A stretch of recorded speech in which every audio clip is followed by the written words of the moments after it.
other thing that surprised me was Eddie Aguirre suggested on his radio program today they didn't actually find out about this until after 9 o'clock yesterday when he got off air.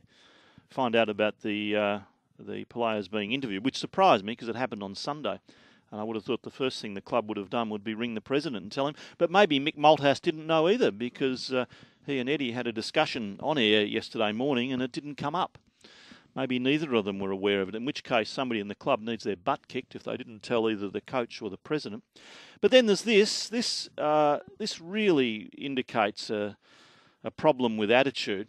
This is a tweet on Twitter. This is a tweet from a former champion AFL player responding to the Collingwood situation or the allegations that have been raised. And I repeat, there's nothing to say any Collingwood player is guilty of anything or anybody's guilty of anything, but this is what this champion player has tweeted.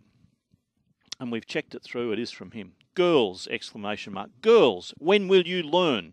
At 3 a.m. when you are blind drunk and you decide to go home with a guy, it is not for a cup of Milo, allegedly. So, girls, when will you learn? At 3 a.m. when you are blind drunk and you decide to go home with a guy, it's not for a cup of Milo, allegedly. Now, really, I mean, what sort of attitude does that?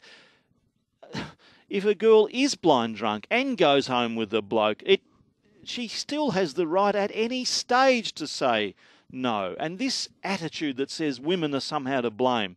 Girls, when will you learn? At 3 a.m. when you're blind drunk and you decide to go home with a guy, it's not for a cup of Milo. Now that is just an outrageous, ridiculous, juvenile, offensive attitude to be spreading via Twitter or anywhere else.